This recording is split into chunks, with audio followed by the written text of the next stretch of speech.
Bonjour, bonjour à toutes et à tous, bonne soirée, bonsoir.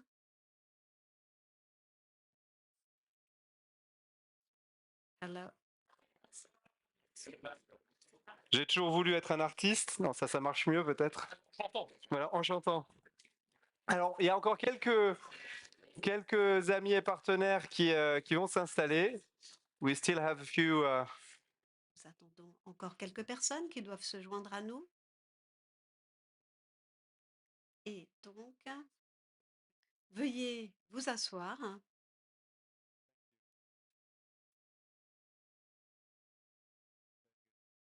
Parfait. Alors, je vais démarrer doucement avec quelques règles pour que tout se déroule bien. Nous sommes au musée social et comme vous le voyez, c'est une salle bien remplie. Je vous remercie infiniment à toutes et à tous d'être là. La salle est presque pleine. Il y a deux sorties de sécurité d'urgence en cas d'urgence. Donc, il n'y a pas de sonnerie. Enfin, on ne va pas faire un test de feu. Donc, s'il se passe quelque chose, il faudra sortir. Une sortie se trouve ici et l'autre de l'autre côté. Et si nous devons nous retrouver, un point de rassemblement, eh bien, c'est au numéro 9 de la rue, donc en face d'ici. Voilà les consignes de sécurité que je peux vous donner pour ce soir. Alors, j'aimerais vous remercier toutes et tous d'être ici ce soir. Mais avant de démarrer l'événement, nous allons passer toute la soirée ensemble et à la fin de la session, tout est bien orchestré. Donc, nous vous demanderons de refermer, plier vos chaises pour que nous puissions avoir un peu plus de place et se rencontrer et discuter les uns les autres et nous pourrons boire un verre ensemble. Mais j'y reviendrai un peu plus tard. Sans attendre davantage, eh bien, j'aimerais inviter Bernard, le président et directeur général de Livelihoods, à venir nous rejoindre sur scène.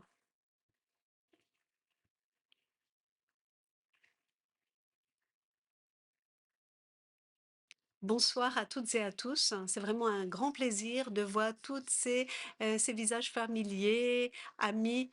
Et je vais parler en français d'ailleurs. Je vais vous dire, parce que le 18 juin, ça a déjà été fait il y a 66 ans par quelqu'un de bien plus illustre, donc je vais essayer d'être modestement très loin derrière, hein. Alors, bon, d'abord, ce que je voudrais vous dire, c'est vraiment une très grande joie de vous retrouver ce soir. Ceux qui sont dans cette salle, mais aussi, je ne sais pas combien on a de personnes qui nous suivent à distance. À peu près 200 personnes nous suivent un peu partout dans les pays où nous avons des projets et des partenaires. Donc, une grande joie parce que la vidéo s'est construite avec beaucoup d'entre vous qui êtes ici ce soir. Et nous avons vécu ensemble des succès et puis aussi des difficultés au cours de ces 15 années. Et, et vous nous avez accompagnés dans une aventure qui était quand même pas forcément évidente au début, qui était relier des communautés rurales à l'autre bout du monde, un peu partout, et de grandes entreprises internationales. Et ce soir, je voudrais vous dire que j'ai une pensée particulière pour ceux qui ont permis que cette aventure se crée.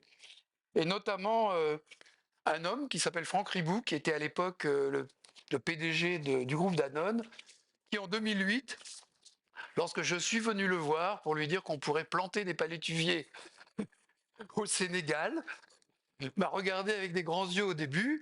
Et puis quand on a discuté de pourquoi les palétuviers séquestraient du carbone et en quoi c'était important pour les communautés côtières qui vivaient là, a eu cette ouverture d'esprit et ce courage de nous donner les moyens de commencer les premiers projets. On a fait un premier projet au Sénégal, un deuxième en Inde, un troisième en Inde. Et ensuite, en 2011, on a créé le premier fonds Livelihoods. Et je voudrais saluer à cette occasion également une autre personne qui était à l'origine de Livelihoods et qui est avec nous ce soir.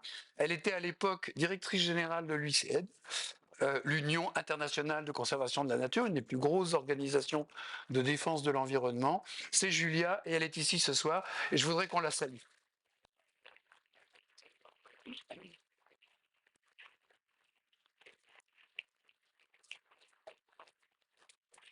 Mais ce soir, je pense Également à tous nos collègues qui, dès le départ, les entreprises qui nous ont rejoints, alors qu'on n'avait pas encore beaucoup de résultats à montrer, je pense à nos amis évidemment de Voyageurs du Monde, avec qui on a partagé le premier projet, mais aussi Schneider Electric, Hermès, Michelin, Crédit Agricole, et quelques autres qui ont été parmi les premiers lorsque le premier fonds carbone s'est créé en 2011 et qui nous accompagnent fidèlement depuis, puisque ces entreprises ont fidèlement réinvesti dans les fonds que nous avons créés à la suite du premier.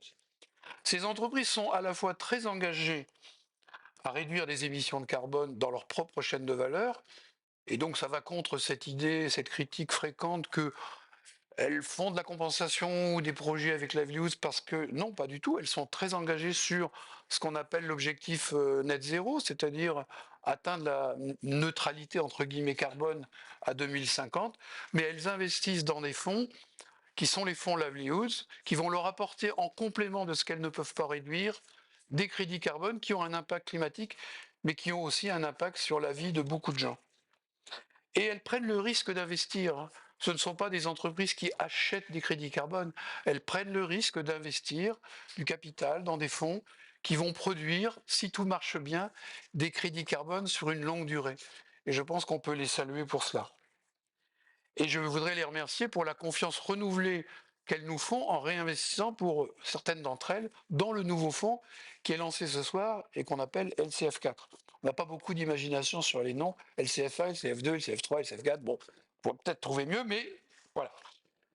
Ce soir, je pense aussi tout particulièrement à nos partenaires avec qui nous travaillons sur le terrain.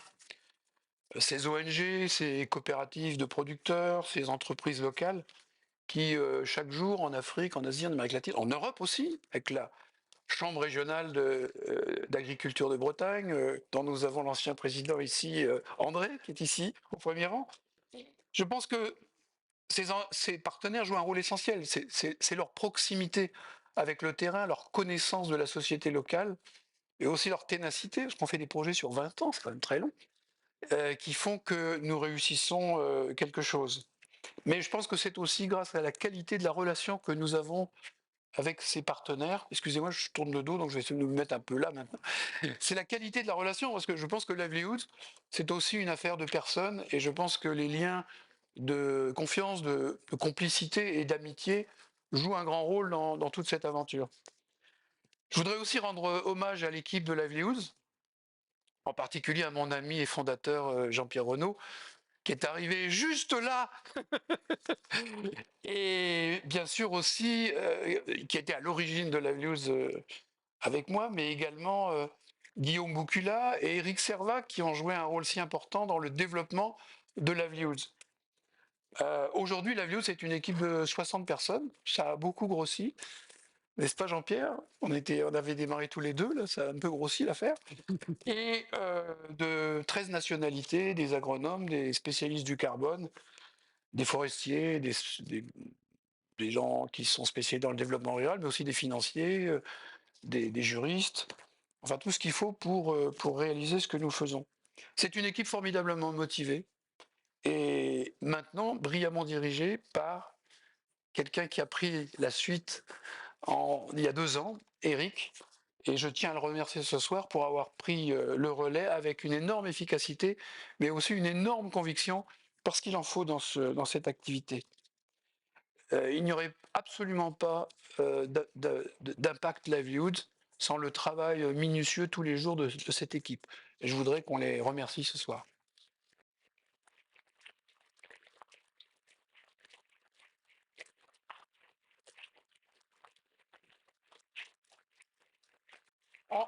En 15 ans, tous ensemble, nous avons contribué à améliorer les conditions de vie de plus de 3 millions de personnes, de restaurer 100 000 hectares de terre, de planter 150 millions d'arbres. Les fonds Livelihoods ont permis de livrer déjà 5 millions de crédits carbone et 40 millions dans les années à venir. Bon, c'est à la fois beaucoup, et on en est fiers tous ensemble, mais c'est en même temps très peu si on regarde les enjeux de cette planète. Mais en 15 ans, je pense que nous avons appris pas mal de choses qui vont être utiles pour la suite, c'est-à-dire pour le nouveau fonds LCF4. D'abord, La première chose, c'est qu'on ne peut pas séparer la lutte contre le changement climatique et les conditions de vie des hommes et des femmes qui vivent sur un territoire donné. Les projets livelihoods, depuis le départ, se font avec et par l'humain, avec et par les populations locales, avec et par les fermiers. Un couple de petits fermiers ne plante pas des arbres pour le carbone, mais pour avoir des fruits, du bois, de l'ombrage pour les cacaoyers ou les caféiers, et bien sûr d'abord pour améliorer le revenu de la famille. Mais c'est grâce au financement carbone que nous pouvons fournir à ce couple de fermiers les centaines d'arbres dont ils ont besoin et leur apporter l'accompagnement technique et la formation qui leur sont utiles. Mais sans leur engagement, il n'y aurait pas de crédit carbone. Le carbone est donc un trait d'union entre deux nécessités indissociables. D'une part, celle de réduire massivement les émissions de carbone et d'autre part, celle du progrès social. Donc trouver des modèles techniques, économiques et sociaux qui permettent de satisfaire ces deux exigences n'est pas un choix, c'est juste une nécessité pour réussir. Ce n'est pas si facile, mais en même temps, je peux en témoigner, c'est formidablement excitant. Et c'est pour cela que nous nous appelons Livelihoods et non Carbon Trade. Deuxième leçon, qui peut paraître banale, c'est qu'il faut faire les choses sérieusement, en mobilisant toute la connaissance et les compétences nécessaires pour trouver des solutions qui fonctionnent, ce qui n'est pas toujours évident dans les géographies où on opère, en choisissant avec soin nos partenaires, en essayant d'anticiper les problèmes, et on n'arrive pas toujours à anticiper, il faut bien le dire. De l'industrie, nous avons appris une chose, c'est simplifier, structurer, processer, comme on dit, pour passer à l'échelle. Mais notre métier reste encore largement un métier d'artisan, capable de comprendre et de s'adapter à des situations locales qui sont souvent complexes, en respectant les groupes humains avec leur histoire et leur culture. De l'artisan, nous avons le souci du concret, du détail, de la qualité de l'exécution. Le métier de Livelihoods n'est pas un métier de communication tonitruante ou de posture comme on en voit trop souvent. Enfin, si nous réussissons, c'est ensemble. Face à la complexité des enjeux, aucun acteur, qu'il soit privé ou public, ONG ou entreprise, ne détient à lui seul la solution. La force du modèle Livelihoods, c'est tout simplement de travailler ensemble en combinant les forces des uns et des autres, en réussissant à faire converger des organisations qui ne parlent pas toujours le même langage et n'ont pas nécessairement au départ les mêmes objectifs. Je pense que notre capacité à construire et à faire vivre ces coalitions opérationnelles dans la durée est un atout important pour l'avenir. Nous en avons particulièrement besoin. Dans un monde où les inquiétudes poussent au chacun pour soi, au repli sur les intérêts immédiats. Un monde de plus en plus fragmenté, malgré les interdépendances, actuellement dominé par les rapports de force et la violence. Dans ce contexte, Livelihoods peut apparaître comme un gentil rêve de bisounours. Pourtant, les problèmes demeurent. Certains peuvent essayer de faire croire que le changement climatique n'existe pas, encore qu'aujourd'hui, ça serait un peu compliqué. On peut essayer d'ignorer l'effondrement de la biodiversité ou les populations qui sont les plus directement confrontées à ces bouleversements, mais la réalité nous reviendra tôt ou tard et très douloureusement en pleine figure. Poursuivre dans la voie qui est la nôtre, c'est faire preuve de réalisme. Je salue la vision de nos partenaires qui ne se sont pas laissés décourager par les vents contraires et qui investissent dans ce nouveau fonds LCF4. Très modestement, au fond des campagnes, je pense qu'à notre manière, nous portons un message d'espoir et faisons œuvre de progrès et peut-être de paix. Merci à tous pour votre présence et vos témoignages ce soir.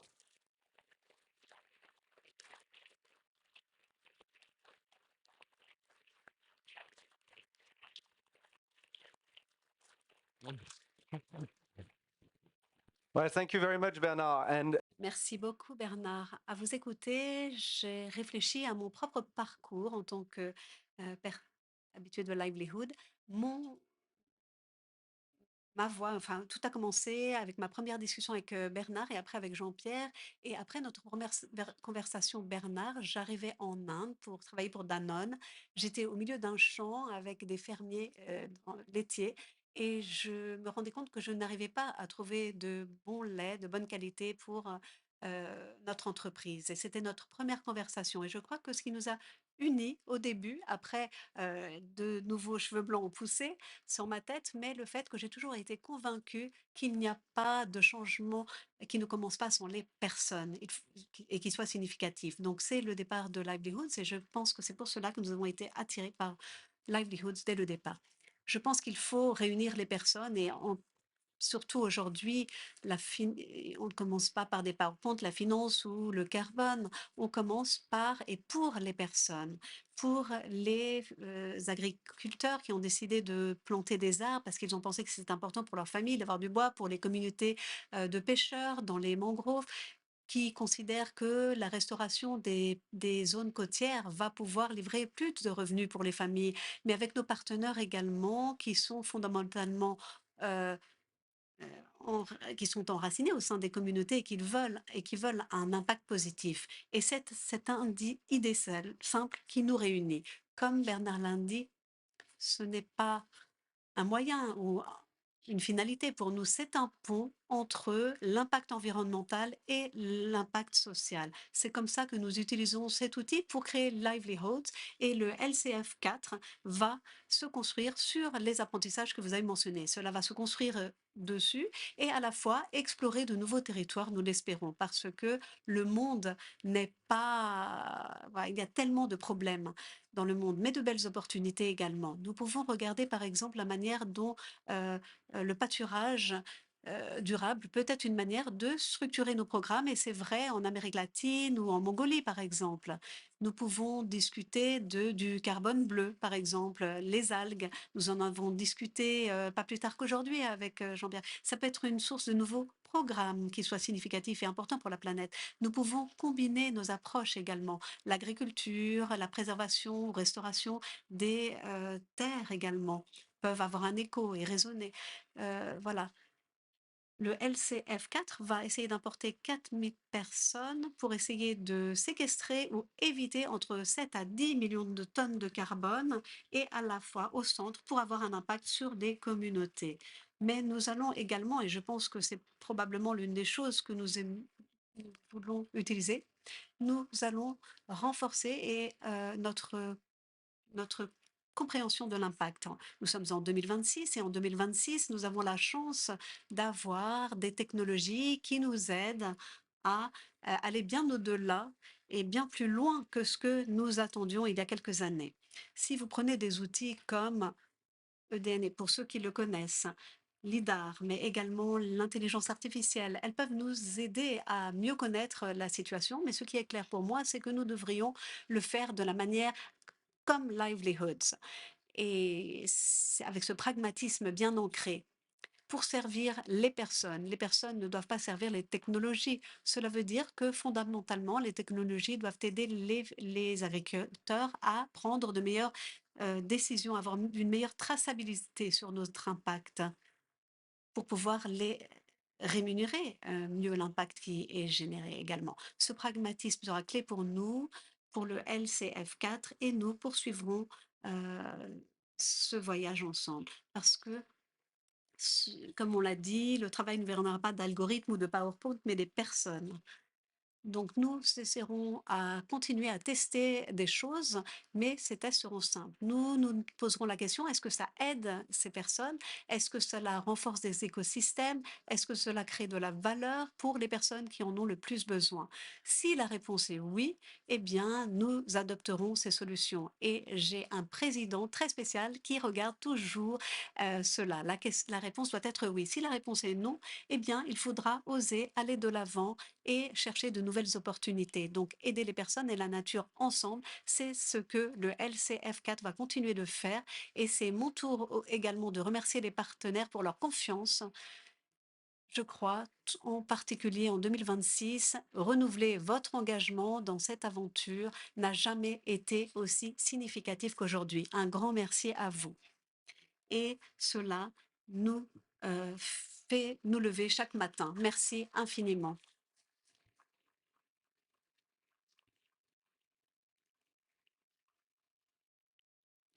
Nous avons un ordre du jour bien plein et notre maîtresse de cérémonie, Christine Porta, qui vient d'être nommée directrice financière.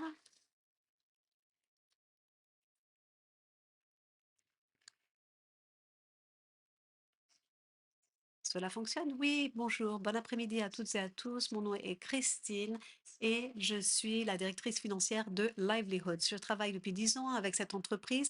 J'ai apprécié chaque minute et avec toutes les équipes et tous nos partenaires, j'ai le plaisir de diriger la première séquence pour vous montrer comment nos projets livrent de l'impact et en particulier quels sont les réels bénéfices, pas seulement pour le climat, mais pour les communautés locales, d'avoir ces bénéfices socio-économiques sur le terrain. Pour cela, nous aurons des témoignages précieux de tout un ensemble de partenaires, pas seulement de nos partenaires ONG, mais des investisseurs, des sociétés, des entreprises et ils nous diront ce qu'ils comprennent de Livelihoods et de la manière dont ça se traduit sur le terrain. Nous aurons le plaisir de démarrer au Guatemala, où Livelihoods a lancé un projet depuis 2013 à l'est du Guatemala, au pied de la montagne Cerro Sanji, et donc un projet agroforestier pour restaurer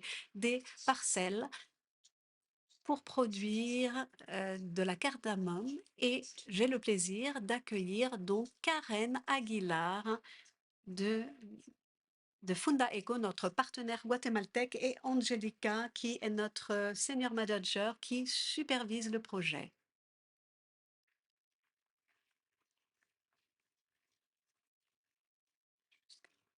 Bonjour, bonjour à toutes les deux. Comment vous portez-vous aujourd'hui? Comment allez-vous? Tout va bien, on va très bien. Nous sommes très heureuses d'être ici avec vous. Bonjour Bernard, Jean-Pierre et tous ceux qui sont présents. Où vous trouvez-vous là? Dans quelle partie du Guatemala? Alors, nous sommes à Puerto Barrios, dans la réserve. Nous sommes dans une plantation de caoutchouc qui se trouve derrière nous, comme vous pouvez le voir. Angelica, on va commencer par vous. Pouvez-vous simplement partager un aperçu du projet et nous dire ce qui a été fait sur le terrain par égard à l'impact? Oui, merci beaucoup Christine. Alors, sur ce territoire, Livelihoods et Fonda Eco ont travaillé ensemble depuis 2013 afin de mettre en œuvre 1160 hectares de plantations de caoutchouc et de résistance agroforestière avec du bois de rambutan. L'idée est pour cette zone qu'elle puisse fournir des revenus alternatifs aux familles et les communautés locales qui vivent dans cette réserve. Et cela a un impact très important sur la réserve parce que cela réduit la pression sur les forêts naturelles, les forêts primitives et les réserves d'eau également. Merci beaucoup, Angelica. Alors, comment est-ce que cela a été rendu possible sur le terrain? Eh bien, nous avons une équipe locale, des leaders locaux qui travaillent depuis de nombreuses années et ils sont très bien informés sur les dynamiques locales, les communautés locales. Et je crois que ça a été un point clé parce que, comme vous l'avez expliqué au début, c'est difficile d'expliquer aux gens que cet engagement est un engagement à long terme. Et donc obtenir leur confiance dans le cadre d'un tel projet, heu, et un projet de cette envergure sur une zone telle que celle-ci est quelque chose, de difficile à faire. ça requiert de la confiance. Merci beaucoup. Alors, maintenant que ça fait un peu moins de 15 ans que ceci est en cours, quels sont les changements que vous avez vus et en quoi les vies quotidiennes des personnes ont changé et les écosystèmes également? Oui, comme Angélica le disait, le projet est dans le Cerro San Gil, c'est une réserve et c'est un endroit très important pour les communautés locales parce qu'il y a une forêt et de l'eau. Donc le projet aide à maintenir les systèmes des écoservices pour les communautés locales. Jusqu'à maintenant, 60% des participants au projet ont vu leurs revenus augmenter grâce au projet, mais au-delà de ces chiffres, on a aussi des histoires très inspirantes. Une femme, par exemple, qui avait une plantation et grâce aux revenus de cette plantation, elle a pu acheter une autre parcelle de terrain pour étendre sa plantation. Donc, on voit que l'impact peut aller au-delà du temps et peut être multiplié et dupliqué dans toute la région. Je pense que c'est donc formidable d'avoir ce projet. Bien sûr, on peut parler aussi des difficultés. Comme le disait Bernard, les changements climatiques sont importants et on l'a vu dès le démarrage du projet avec de longues périodes de sécheresse qui nous ont forcés à tenter différentes solutions telles que des gels qui protègent les semences.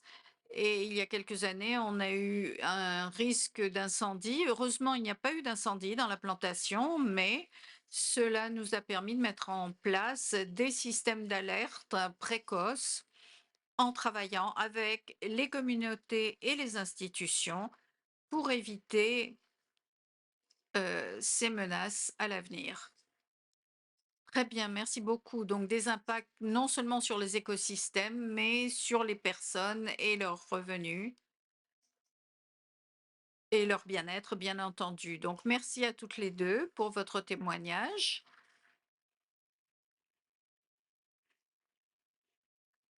Merci.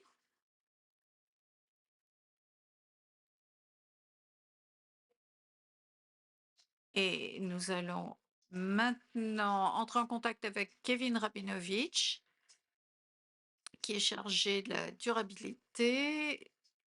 Il fait partie des projets Livelihood de longue date. Kevin, vous êtes avec nous? Bonjour Christine. Bonjour, on ne vous voit pas, mais on vous entend. Où êtes-vous?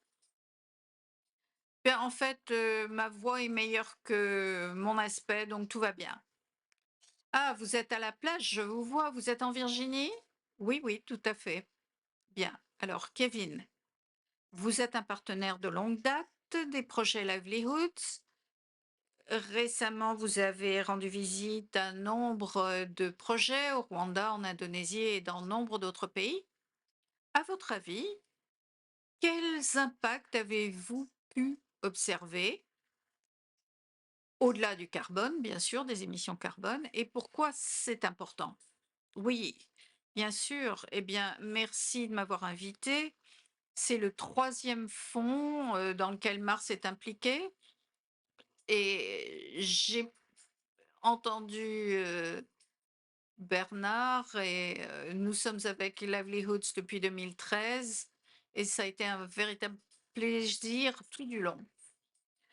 Alors pour nous, en tant qu'investisseurs, évidemment, il y a les effets des réductions d'émissions de carbone. La thèse derrière Livelihoods, c'est de faire des choses qui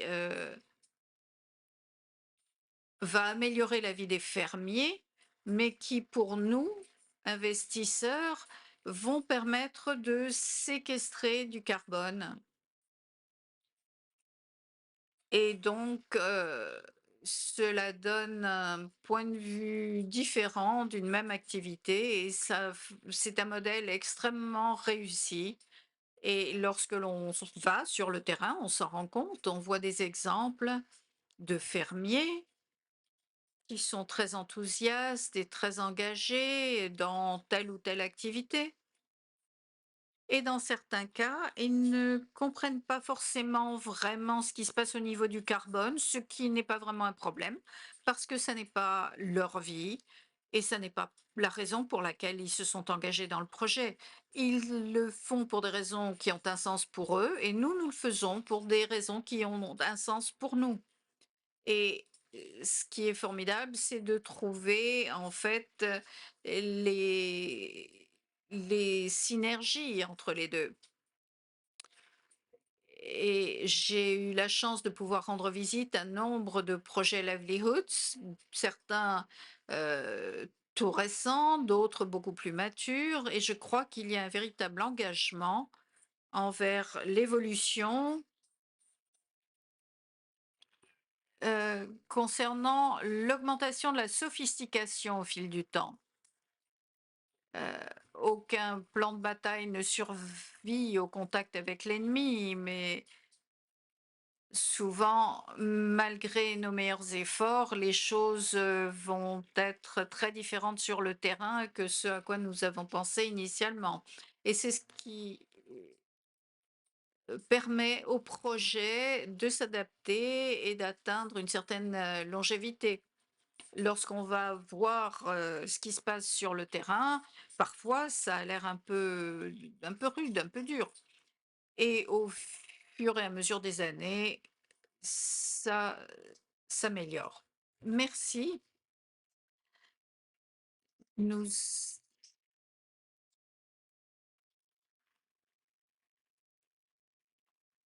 Merci beaucoup.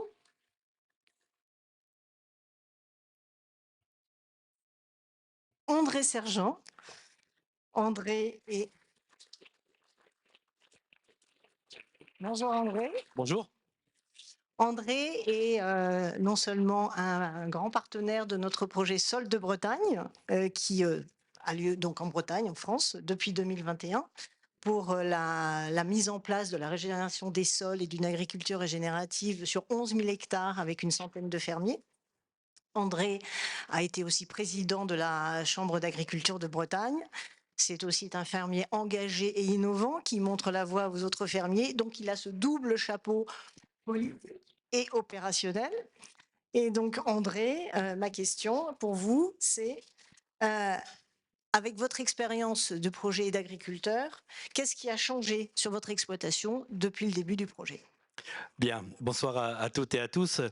Et donc, en fait, effectivement, comme ça a été présenté, donc je suis encore un agriculteur, mais en fin de carrière, et j'ai la chance d'avoir mes jeunes, mon fils, ma belle-fille, qui ont déjà repris le flambeau sur l'exploitation, une exploitation d'élevage où on a un élevage laitier où on produit 1 500 000 litres de lait, un système robotisé avec la coopérative Sodial. On produit également du porc avec un élevage qui produit 12 000 porcs environ annuellement pour la coopérative Coperle.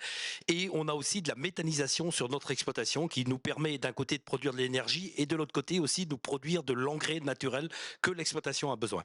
Et donc l'exploitation, quand mon fils est arrivé sur l'exploitation, c'était environ 200 hectares. Aujourd'hui, c'est plutôt 400. Et donc, mon fils était plus sensible que moi à ces sujets-là de la régénération des sols. Parce qu'il avait d'un côté fait des études plus agronomiques qu'élevage. Et donc, m'avait sensibilisé sur ces sujets parce que c'est vrai, ma génération, face à ce changement, c'est parfois compliqué de tout chambouler, quoi. Et donc moi, ma technique était assez simple, hein, c'est le principe de la charrue, du retournement des sols. Et lui, mon fils me dit, il faut qu'on arrête tout ça, il faut qu'on rentre dans une logique régénération des sols, couverture permanente des sols, oui. Et on y va. Et donc c'est là que de côté politique avec Livelihood, donc j'avais eu des relations, des contacts, tout ça. Et donc en tant que président de chambre d'agriculture, j'avais engagé aussi la chambre d'agriculture et les politiques Bretagne pour aller dans ce projet. Ce qui a changé concrètement, parce que je vois le temps qui tourne, donc à l'échelle de mon De mon exploitation, ce qui a changé concrètement, sur le volet, donc qui est important quand même, phytosanitaire. L'usage des phytosanitaires est en baisse dans ces logiques-là. Oui.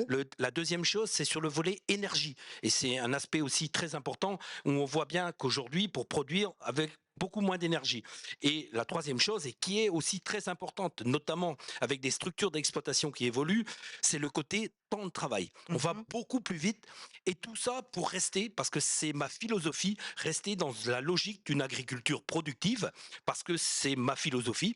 Et donc, à partir de là, je considère qu'on a rejoint et coché beaucoup de cases. Il y a juste un petit point plus compliqué, c'est que la partie matérielle pour rentrer dans ces logiques de changement est très coûteuse. Et donc, voilà, on l'a pas toujours. Et donc, ça, c'était le petit point noir. Mais autrement, très positif. Notamment en France. Merci beaucoup, André.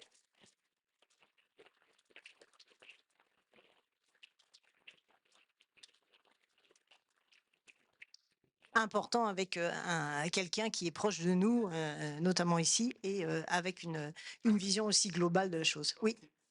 Ah, pardon, excusez-moi. Ouais, ok, pardon. Ah, mince. Last but not least, Et enfin, notre dernier témoignage vient d'un partenaire de Livelihoods de longue date. La Fondation Nandi en Inde est un partenaire avec lequel nous avons développé un projet d'agroforesterie et nous allons entendre le témoignage de Manoj Kumar qui a enregistré son témoignage du fait du décalage horaire.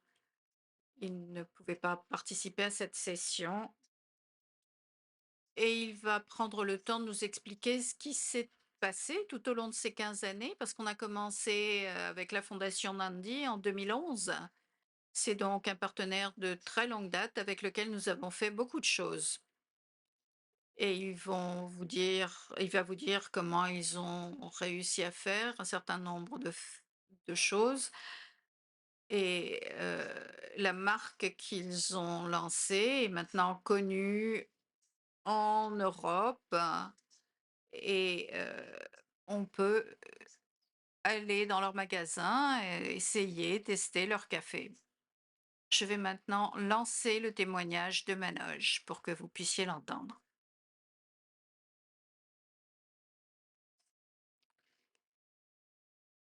Au cours des 25 dernières années, la Fondation Nandi, nous étions probablement le premier partenaire, si ce n'est le premier en tout cas, l'un des tout premiers du fonds Livelihood et nous avons pris part aux discussions avec Bernard et Jean-Pierre, JP, avant même la création du fonds.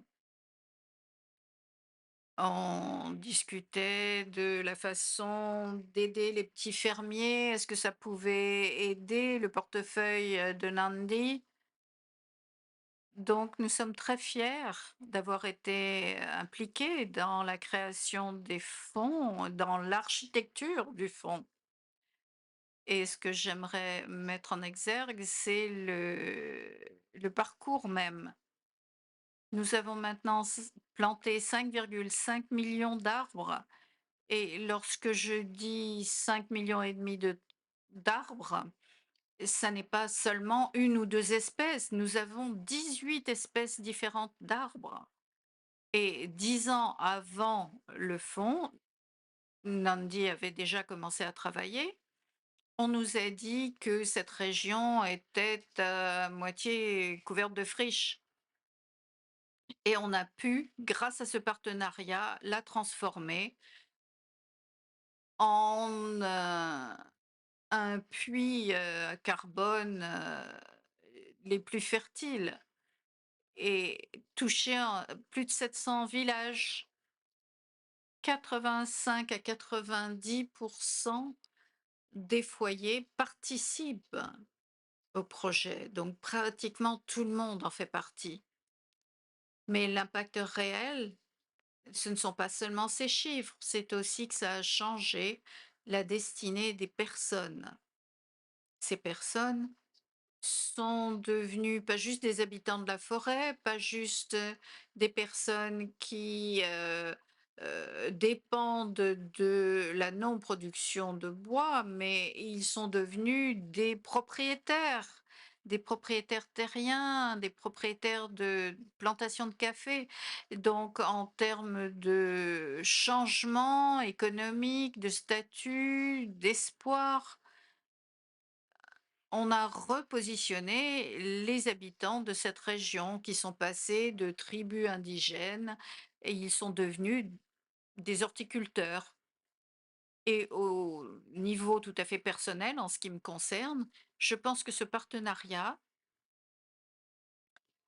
m'a apporté une amitié extrêmement proche avec Bernard. Bernard en particulier et Bernard et JP sont devenus ma famille et ça, c'est ce que j'y ai gagné.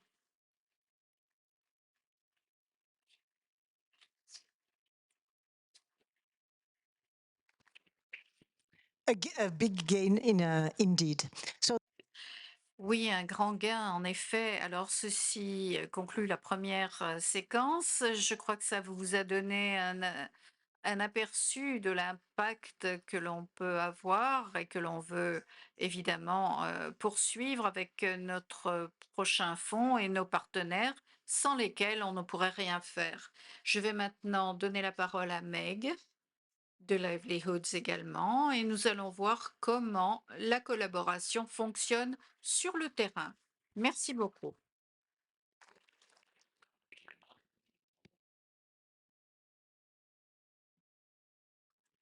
So good afternoon, everyone. Bon après-midi à tous. Mon nom est Meg Phillips. Je travaille comme conseillère chez Livelihoods et le sourcing durable. Donc, nous appliquons la même façon de procéder pour l'impact dans notre chaîne de valeur également. Donc, ça, c'est un peu de contexte de ce que je fais chez Livelihoods et j'aimerais inviter nos panélistes qui sont là à venir sur scène et de nous expliquer l'objectif de ce panel.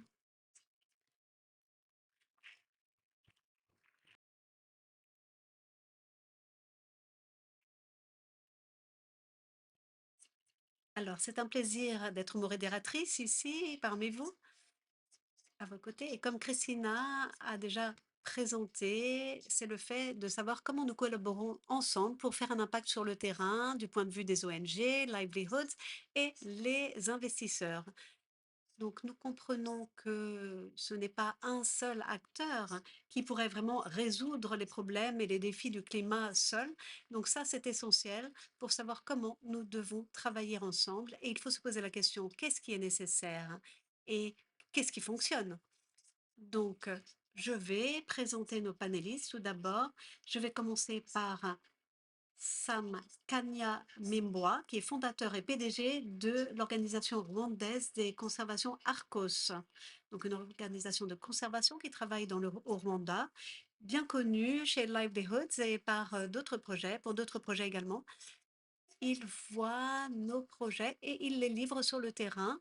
Et c'est la voix sur le terrain du panel aujourd'hui. Pas de pression sur vous, hein, Sam.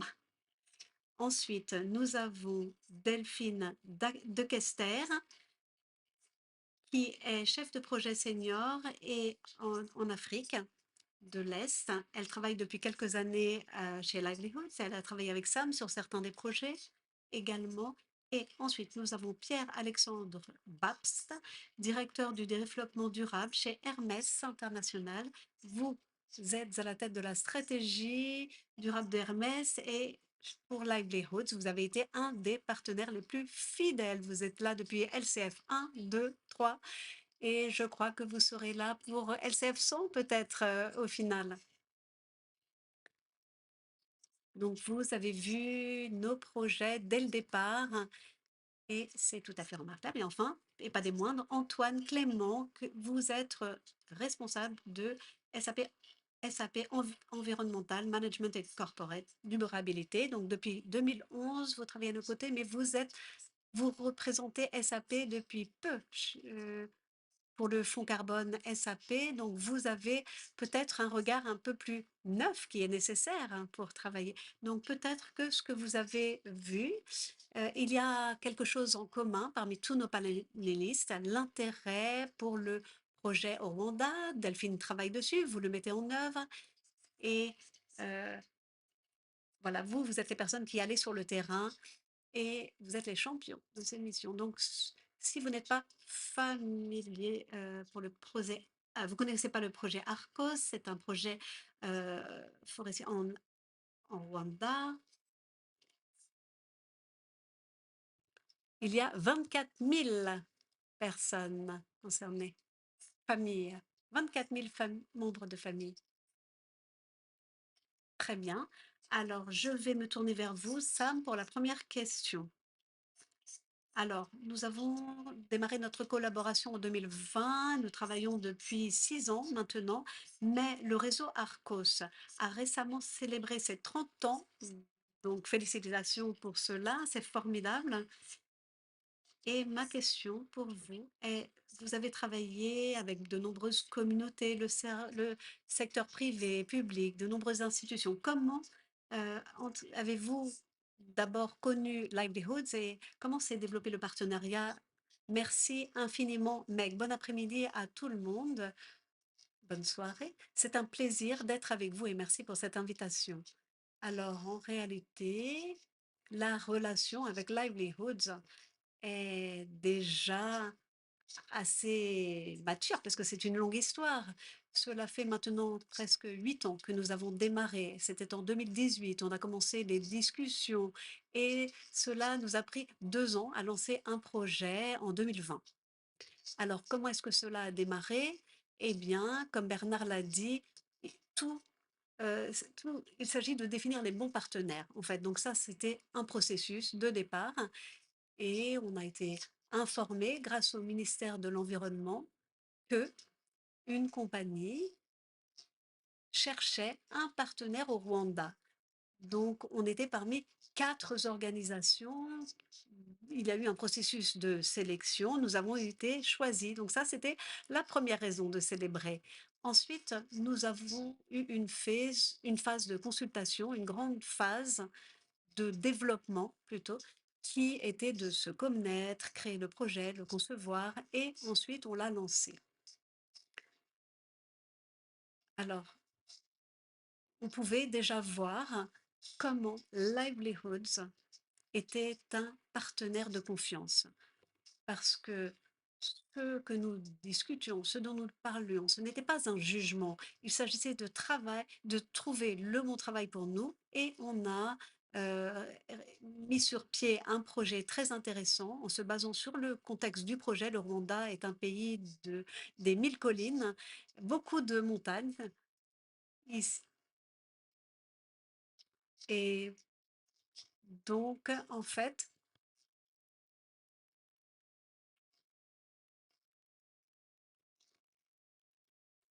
il y a beaucoup d'érosion. Ces montagnes sont soumises à une forte érosion. Donc, on a créé un projet pour des milliers d'hectares en agroforesterie. Donc, il y a une première phase avec une bonne communication de partenariats solides que nous avons créés. On a regardé comment nous pourrions obtenir les meilleurs résultats possibles. Et la dernière phase, dirais-je, qui est maintenant, c'est de voir la situation, l'analyser, voir comment on peut innover, comment nous pouvons vraiment transformer le système que nous avons démarré. Et c'est un parcours qui est marqué par l'expertise que nous avons eue grâce à Livelihoods dès le départ. Ils avaient travaillé sur le projet de séquestration carbone depuis le début et puis notre organisation Rwanda a regardé comment la conservation, comment les personnes, les communautés peuvent vraiment bénéficier de ce projet. Et donc ça a été vraiment un parcours formidable. On a regardé comment on pouvait développer de futurs projets également.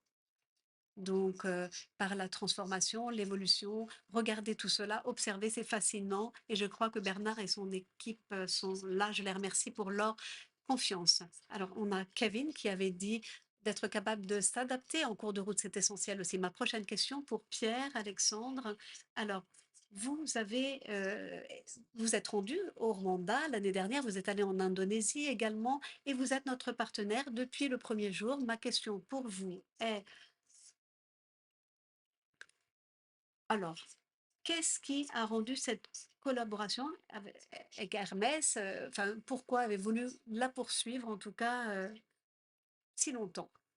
Alors, il y a tous les aspects positifs du programme et des projets qui ont déjà été mentionnés, mais ce que nous avons découvert et ce qui était intéressant, la possibilité de contribuer et pas seulement en donnant de l'argent. Comme vous l'avez dit, nous avons été un partenaire actif depuis 2012, je crois, ce qui veut dire que avec Eric et plus de 100 euh, réunions de comités d'investissement, de visites de sites localement, nous sommes rendus sur place, nous avons discuté avec Sam, nous avons fait des rencontres merveilleuses, contribution au camp Livelihoods, rencontrer tout le monde, nous assurer que nous comprenons ce qu'il se passe.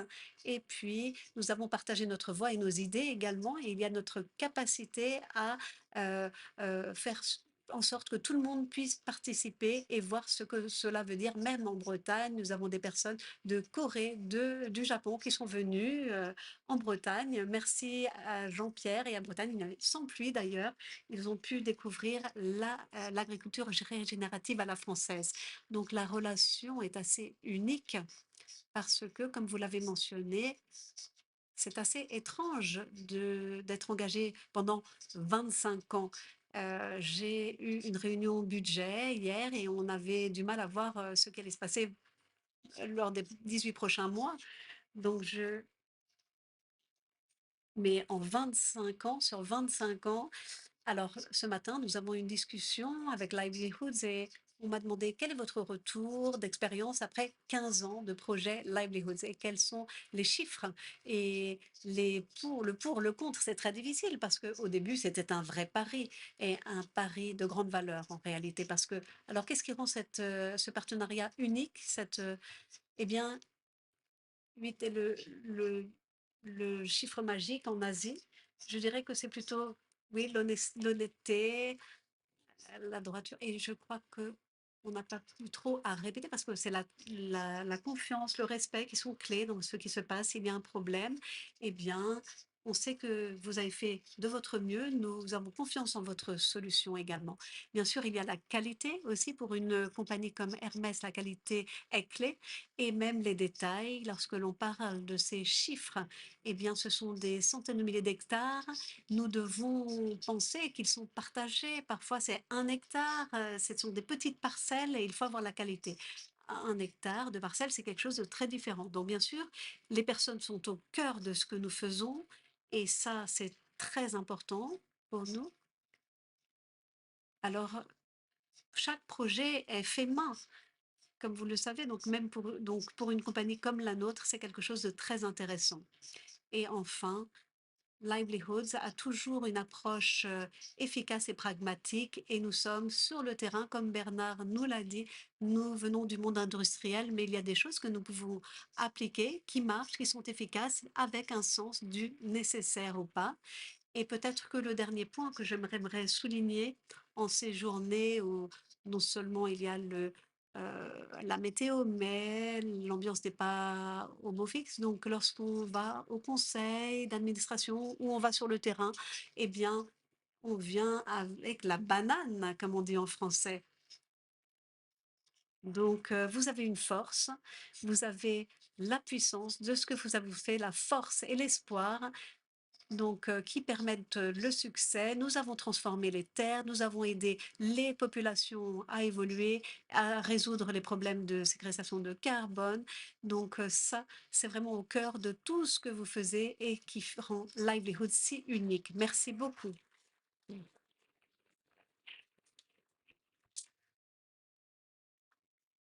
Alors maintenant, je vais passer la parole à Delphine. Vous êtes la personne qui travaille au niveau des projets. Alors, vous, dans votre rôle comme gestionnaire de projet chez Livelihoods, alors avec tous les différents partenaires qui sont à vos côtés, qu'est-ce qui est clé pour faire en sorte que la collaboration fonctionne? Merci Meg. Eh bien, premièrement, alors, bonsoir à tout le monde. Je suis très impressionnée d'être ici à vos côtés. Je vais me concentrer sur le Rwanda.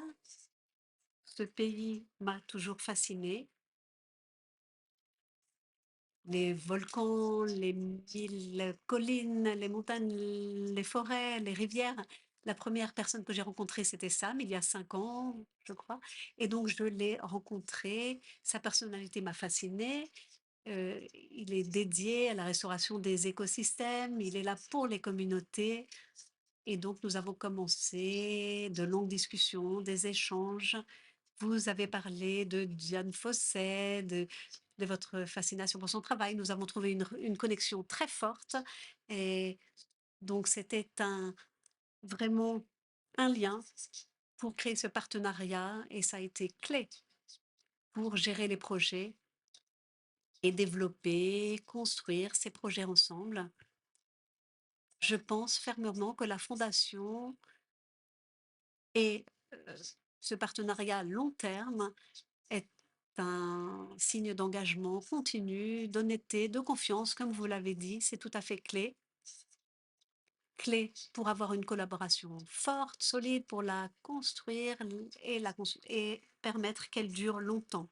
Quand je parle d'engagement continu, cela représente beaucoup de travail.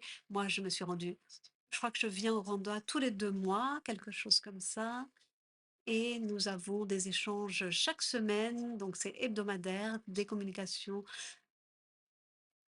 hebdomadaires. Je viens de Bretagne également, donc on a beaucoup de points communs. Bon, il y a une logistique à prendre en compte également et un engagement réel et l'honnêteté, à nouveau la confiance, je crois qu'elles sont clés. C'est pas comme comme Rainbow, pardon. Il y a cette fondation avec la confiance. Il faut avoir des sujets clés, stratégiques. Et je me souviens d'une mission en particulier, on a parlé du futur, comment faire davantage. Et oui, c'est l'engagement continu, l'honnêteté, la confiance. Ce sont des éléments clés pour moi. Et il ne s'agit pas simplement de la restauration des écosystèmes, il s'agit de renforcer les organisations, toutes les organisations avec lesquelles nous travaillons. Merci beaucoup Delphine, c'était parfait.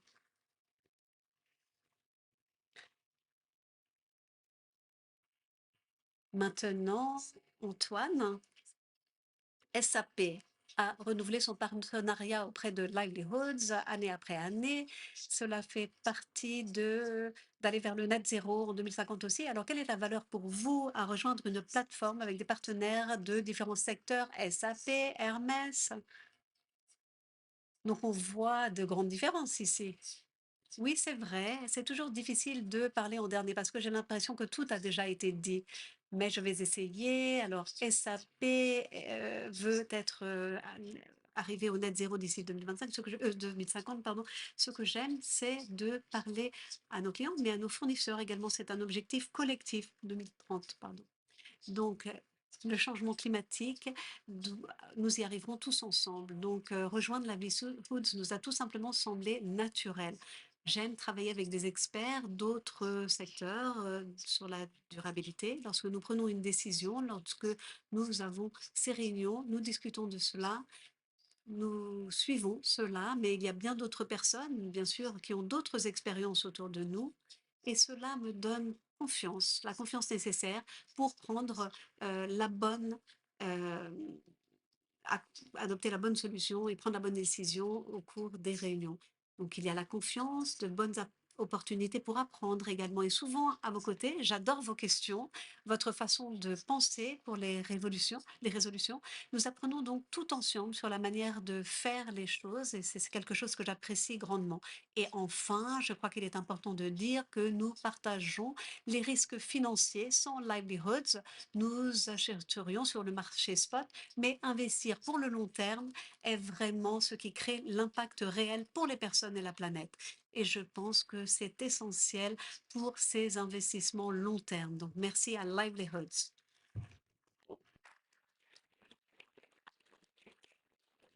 So just to recap, Alors, pour récapituler, 4 personnes très différentes assises sur ces sièges, mais il y a eu des sujets récurrents, la confiance, la confiance, la confiance et la confiance. Je crois que cela englobe l'esprit de cette synergie. C'est ce qui motive les gens. Mais j'aimerais maintenant me tourner vers, OK, on a amené les gens en contact les uns avec les autres. Alors maintenant, comment avançons-nous ensemble? Vous avez été avec nous depuis le début, donc la pression est sur vous pour nous donner une perspective à long terme. Et je voulais vous demander, après ces 15 années, quelles sont les leçons personnelles que vous tirez de votre engagement avec Livelihoods Fund? Eh bien, lorsqu'il y a un problème, je suppose qu'il y a une solution. Au début, le problème, c'était l'eau dans la région de Casamance et comment gérer cela. Et puis, il y a eu le carbone, mais le carbone était plus un alibi au départ. Et puis, il y a eu la question de l'augmentation en taille. Et nous nous sommes embarqués pour le long cours et ça, c'était une bonne chose. La leçon, c'est que l'on peut faire beaucoup lorsqu'on s'y met ensemble. On peut parler de toutes sortes de choses, mais en fait, il s'agit de travailler ensemble. Et la leçon, c'est qu'on a réussi à travailler ensemble. Ça n'est pas si facile que ça. Il n'y a pas beaucoup d'exemples de coalitions avec 20 entreprises très différentes qui s'assoient autour d'une table ensemble, qui sont d'accord pour ne pas être d'accord parfois. Et il en va de même pour les ONG. Comme vous l'avez dit, Delphine, vous n'êtes pas forcément toujours d'accord avec ce que fait Sam. Et à la fin, en fin de compte, vous arrivez quand même à faire fonctionner les choses ensemble. Donc ça, c'est une approche globale, très bien organisée grâce aux équipes Livelihood, mais souple également. Et on sait qu'on peut compter sur les gens qui vont faire en sorte que ça soit une réussite. Et je me rappelle qu'on avait ce camp au Burkina Faso. Bernard est venu avec moi. Il m'a dit, bah, je suis très rigide parfois, je veux que les choses soient très bien organisées. Et on lui a expliqué qu'ici, il fallait oublier ça, que ça allait être très chaotique, mais qu'il fallait se détendre et qu'on allait réussir quand même. Et moi, j'écoute toujours Bernard. Alors, je me suis dit, bon, bah, c'est comme ça que les choses vont se passer. Et je crois que dans nombre de nos projets, ça fonctionne comme ça. Ils sont bien sûr toujours très bien organisés, mais il y a toujours des choses qui vont et viennent, et c'est une très bonne chose. Et ensuite, ça fonctionne parce que tout le monde a le sens de ce que nous cherchons à faire. Pour les fermiers, c'est moins de carbone, mais un meilleur moyen de subsistance. Pour les entreprises, c'est la capture carbone. Et les gens ont créé quelque chose de formidable et ils en sont très fiers. Et je crois que la combinaison de tout cela, c'est la raison de la réussite de tout ce que nous avons fait ensemble. Merci beaucoup, Pierre-Alexandre. C'est très vrai ce que vous avez dit concernant la visite du terrain qui aide à comprendre la réalité, mais ça permet aussi de développer votre passion. Oui, c'est vrai, c'est toujours le cas. On peut lire des très jolis rapports qui sont très bien faits avec toutes sortes de chiffres, mais quand on va sur le terrain parler et voir les gens, et on a cette impression qu'on a contribué à quelque chose. Je me rappelle que avec Jean-Pierre, on est allé à Racoud. On a vu un petit fermier au milieu de nulle part. Il avait 15-20 arbres, pas plus, et on lui a demandé vous avez quitté votre village et vous êtes venu ici? Il a dit oui, j'ai construit ma maison ici. C'était pas vraiment une maison, c'était une hutte. Et il m'a dit je vais vivre ici maintenant dans mon champ parce que c'est ce que je vais laisser à mes enfants et je veux m'assurer que mon champ devienne un jour une forêt. Et on a nombre d'exemples de ce type. Et cette connexion, ce lien avec la réalité est fait que le projet soit encore plus important pour les investisseurs. Merci beaucoup, Delphine. La question suivante est pour vous. Nous savons que nos projets carbone fonctionnent sur une vingtaine d'années et ce n'est même plus un projet, du coup, c'est un mariage. Et ma question, et pour vous, après autant de temps, comment restez-vous motivé? Comment développez-vous la résilience, etc. Oui, merci Meg. Ben oui, c'est comme un mariage en fait. Et on n'a même pas le droit de divorcer. Alors, il y a des mots qui me viennent à l'esprit, la joie. Et la joie, par exemple, est là pour nourrir l'énergie et la créativité. La joie, vous en créez beaucoup chez Arcos et vous l'avez expérimenté également. On a beaucoup de joie quand on est sur le terrain. Pour les résidents, il s'agit, en ce qui concerne la résilience, eh bien, il y a eu beaucoup de changements, hein, des changements de méthodologie, des changements à tous les niveaux, et nous devons donc être résilients. Et la créativité, eh bien, c'est un mot important également, surtout maintenant, lorsque l'on supervise le projet, on doit être très créatif. Et Einstein a dit quelque chose, la créativité, c'est l'intelligence qui s'amuse. Alors soyons collectivement intelligents dans nos projets et soyons aussi pragmatiques. Je crois que c'est important. Donc aujourd'hui, nous devons être créatifs, nous devons penser à la chaîne de valeur. Et nous travaillons sur le bois, sur les pépinières, pour soutenir leur autonomie à long terme, pour continuer à planter et amener plus d'arbres pour les fermiers. Donc, la créativité est aussi un mot-clé. Nous devons anticiper également, ça c'est quelque chose que l'on fait beaucoup. On ne peut pas tout anticiper, bien sûr. Aujourd'hui, le changement climatique au Rwanda est très important. Il y a des sécheresses plus intensives qui durent plus longtemps. Il y a beaucoup de glissements de terrain et des gens qui en meurent. Nous devons donc pouvoir apporter des réponses positives. Donc, la confiance, pour moi, c'est le point clé de la résilience, en fait. Nous devons avoir des conversations difficiles et nous devons être là pour soutenir.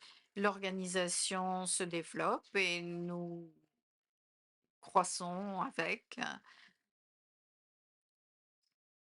C'est comme un mariage, on grandit avec et on fait de beaux enfants.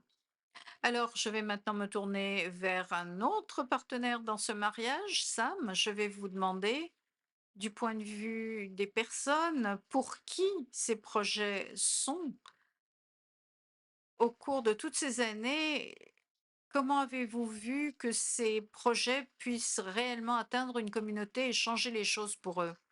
Ben oui, c'est très important parce qu'au bout du compte, ce que l'on fait, c'est pour les gens. Et pour mettre les choses en perspective, ce dont nous parlons ici, la plupart des projets soutenus par Livelihood sont de grands projets. Et dans l'un d'entre eux en particulier, nous avons une très forte densité de population.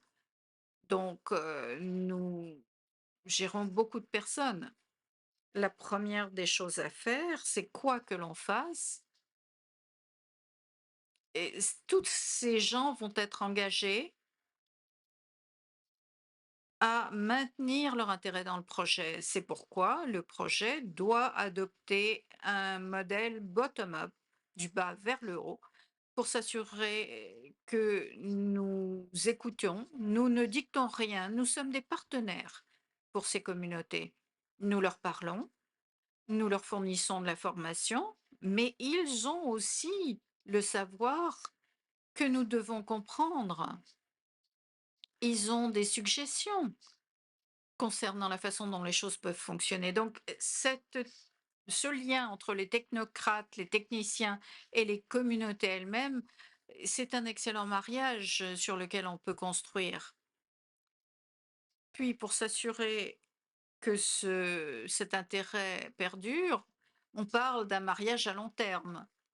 Pas comme aujourd'hui où on se marie et... Non, il faut savoir comment maintenir ce mariage sur le long terme. L'une des approches que nous adoptons, et ça c'est très bien pour les projets Livelihood également, c'est de s'assurer que au niveau du budget, on ne va pas tout investir dans la plantation au départ.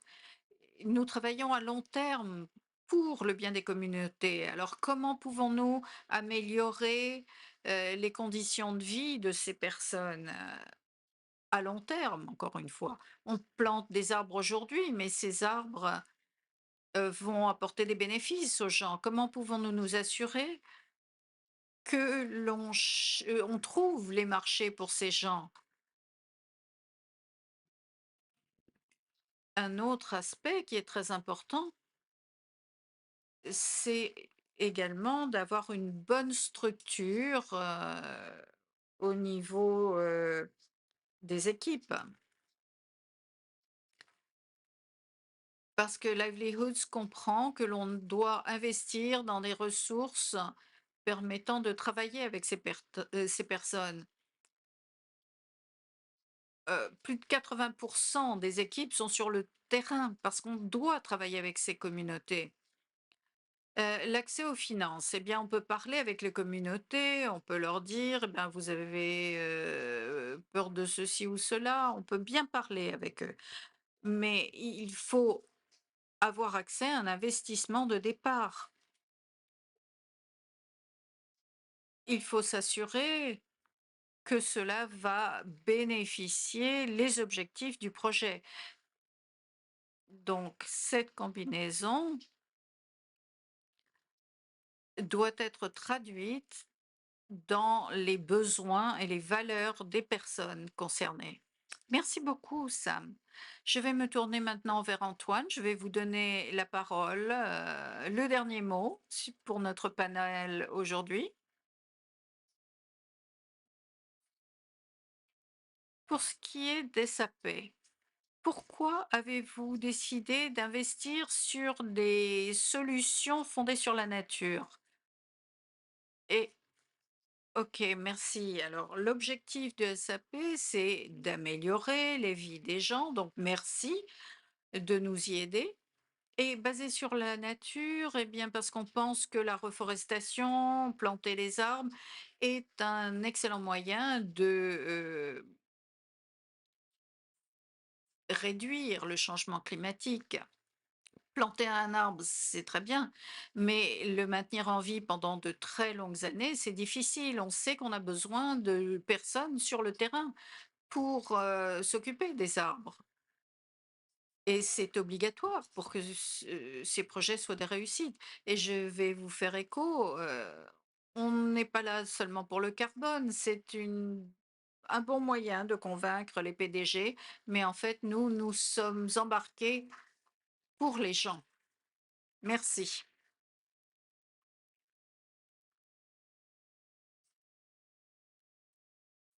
Alors moi, je crois que dans ce panel, même si tout le monde est différent, nous sommes tous alignés sur les principaux points. J'aime ce que ça m'a dit sur le bottom-up, du bas vers le haut. Et nous allons pouvoir continuer tout cela avec vous. Ça, c'était la fin de notre panel. On peut applaudir nos panélistes.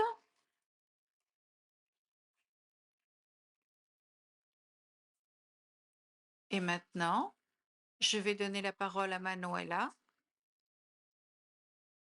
pour une discussion au coin du feu. Et je vous laisse vous présenter.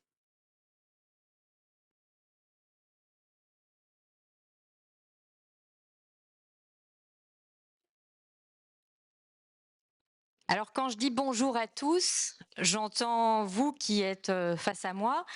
Très important, vous tous, même si je vais vous tourner le dos une partie d'un petit moment, mais vous restez dans mon cœur. Et également les personnes qui sont connectées avec nous aujourd'hui. Alors pour cette session, peut-être juste pour une brève présentation. Donc, je suis à l'instant votre hôte. Dans la vie de tous les jours, je travaille comme directeur exécutif développement durable au niveau monde. Et je suis également membre du conseil d'administration de Livelihood. Et puisqu'on en est aux présentations, je vais vous indiquer mon super pouvoir qui est de trouver des solutions et de gérer l'inattendu. Ceci est l'héritage d'une quinzaine d'années dans le secteur de la logistique où, quoi qu'il arrive, no matter what, on doit continuer à faire tourner la machine. Donc l'objectif aujourd'hui de cette session est d'explorer ensemble finalement pourquoi certaines compagnies décident d'aller au-delà des réglementations et décident d'aller investir finalement au-delà de leur chaîne de valeur. Alors pour répondre à cette question, j'ai la chance d'avoir plusieurs personnes avec moi. Donc nous aurons Gilles Vermaux-Desroches de la société Schneider qui travaille comme Chief Corporate Citizenship Officer et également Lionel Abasque qui est directeur général de Voyageurs du Monde. Nous serons ensuite rejoints un peu plus tard par Antoine de la société Danone.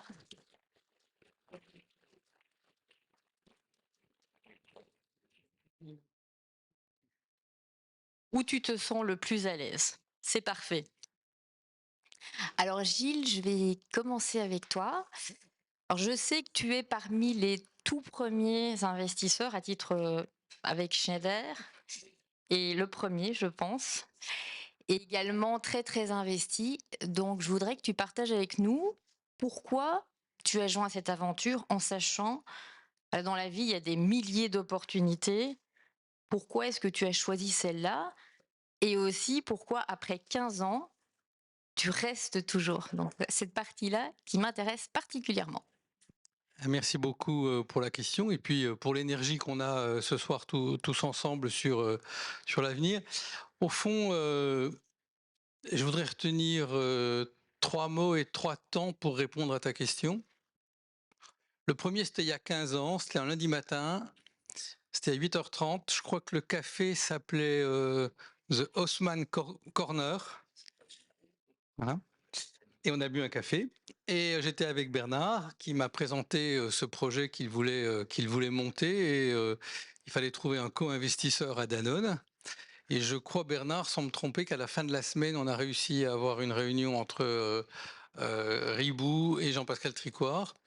Et qu'en une semaine, on s'est dit qu'on allait partir dans cette aventure ensemble. Je crois que le premier mot que je voudrais retenir, c'est la confiance. Si on était là et si on est resté, c'est là. Avec Danone et Schneider, on avait fait pas mal de choses ensemble. Henri Lachmann, qui était encore là chez Schneider Electric, a une formule. Je trouve que j'ai déjeuné avec lui à midi, donc ça me l'a un peu ramené. Et, il commençait pas un meeting sans My business is people, et celui d'entre vous qui pense autre chose devrait sortir de cette salle. Et donc, la question de la confiance entre les hommes et les femmes, Danone et Schneider avaient fait une super aventure en l'an 2000 qui s'appelait l'Heure de l'enfant. Et puis d'autres ensemble, on échangeait souvent avec Bernard sur nos réalités de développement durable entre 2000 et 2010. Et donc, ce mot est assez fort parce que, au fond, parmi tous les investisseurs du début, beaucoup sont restés aujourd'hui. Et le collectif qu'on a su créer, dans cette logique-là, était à mon avis ce qui fait qu'on est encore là et que dans la confiance, on va plus loin. S'il n'y avait pas eu de confiance, s'il y avait eu que des euros pour des tonnes de carbone un peu moins chères qu'ailleurs, c'est pas sûr qu'on se mettrait à investir ensemble. Donc ça, c'est le premier mot que je voudrais dire, c'est la confiance humaine. Dans beaucoup de projets, c'est quelque chose qu'on oublie parce qu'on préfère prendre des mots de stratégie. Il faut dire que McKinsey parle mieux la stratégie que la confiance et l'humanité. Donc globalement, on oublie ça, mais c'est souvent dans une relation humaine que s'invente, y compris des fusions, acquisitions, etc. Il faut oser le dire. Le deuxième mot, probablement, c'est la pertinence. Parce qu'au fond, quand on est Schneider Electric, compter les tonnes de carbone et aider ses partenaires à les réduire, c'est assez normal. On est assez bon sur le sujet, on est assez reconnu, et pour nos notations extra-financières, c'est largement suffisant. Mais il n'y a pas que ça dans la vie, quoi. Et dans la pertinence de livelihood, il y a cette dimension sociale qui est au cœur du projet.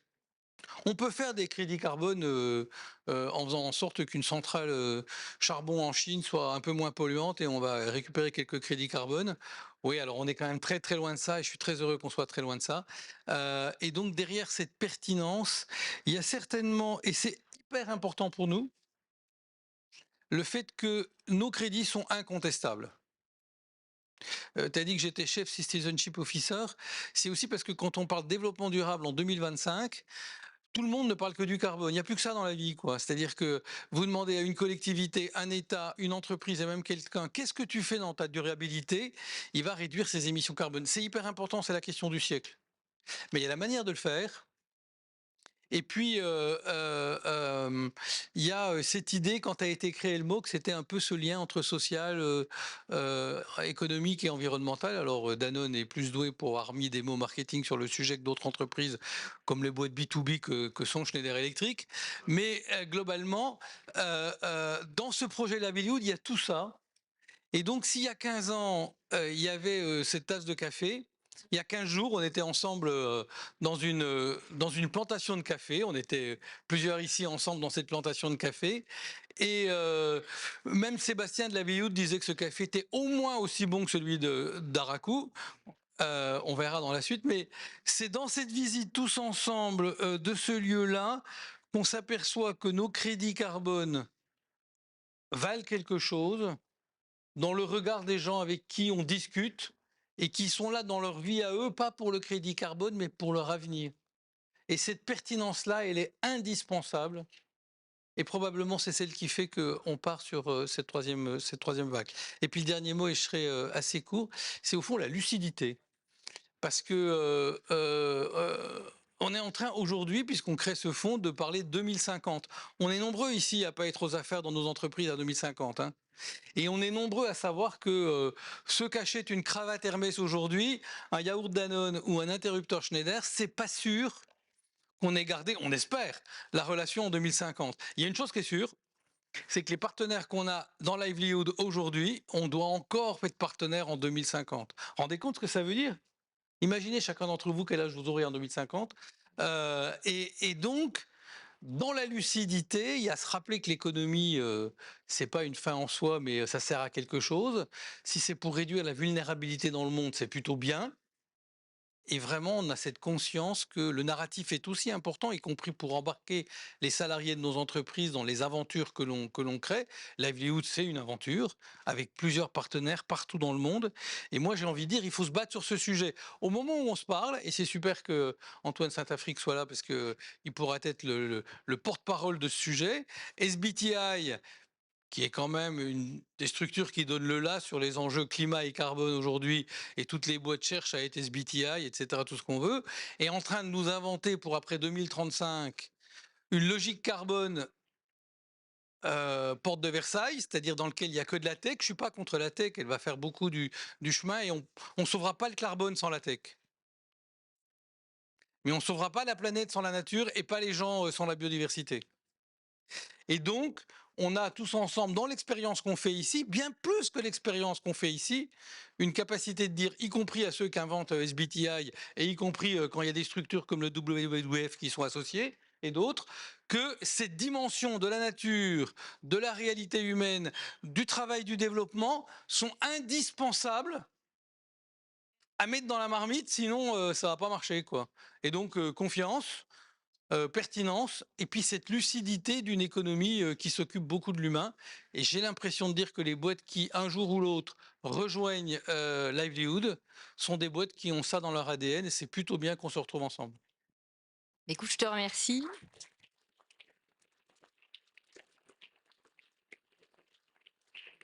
Alors, comme vous pouvez voir, on n'a que des partenaires et des personnes passionnées, et c'est superbe ainsi. Tu as parlé justement de l'engagement des employés. Et Lionel, j'étais intéressée que tu nous guides davantage pour expliquer comment tu partages finalement cet engagement avec les employés. Et je pose cette question parce que je vois beaucoup d'entreprises qui supportent des initiatives. Alors, il y a des press releases, mais en fait, au final, les employés ne sont pas vraiment au courant et pas forcément intéressés. Oui, merci de me donner la parole. Bonjour à tous. Gilles parle beaucoup, donc je vais pas reprendre ce qu'il a dit parce il a dit ce qu'il fallait dire, comme d'habitude. Je vais juste, avant d'aborder ce que l'on fait avec nos équipes, vous dire pourquoi on est là chez Livelihood, très rapidement. En fait, nous, notre réflexion s'est portée à partir pour ceux qui le savent, du protocole de Kyoto, où les compagnies aériennes s'étaient engagées moralement à commencer à envisager d'absorber 10% de leur empreinte carbone. Derrière, vous avez peut-être entendu parler de cela, l'Union européenne avait envisagé dans la suite de mettre en place une taxe carbone sur les avions qui atterrissaient en Europe. Bon, rien ne s'est fait de tout cela. Donc, il y a une quinzaine d'années, nous, entre associés fondateurs, on est trois à avoir monté cette structure. On s'est dit, il ne se passe rien, donc allons-y nous-mêmes. Donc on a décidé il y a 15 ans, on a pris une décision très forte de tenter de réduire, mais dans notre métier on réduit peu parce que 90% de nos clients prennent l'avion, c'est un peu compliqué. Donc tous ceux qui prenaient l'avion, on a décidé d'absorber 100% de leur empreinte carbone. Donc à notre échelle, c'est beaucoup. Hein. Je vous parlerai rapidement de mon temps, mais c'est beaucoup. Avant de se rapprocher de Bernard, voilà, on pensait qu'on était très fort, comme beaucoup de monde. On a fait beaucoup d'erreurs. On a tenté de monter nos propres un premier projet de reforestation au Brésil seul. On s'est très vite rendu compte qu'on était très vite incompétent et j'ai eu l'occasion de rencontrer Bernard très vite. Et on s'est lancé sur un projet commun. À l'époque, Livelihood n'existait pas.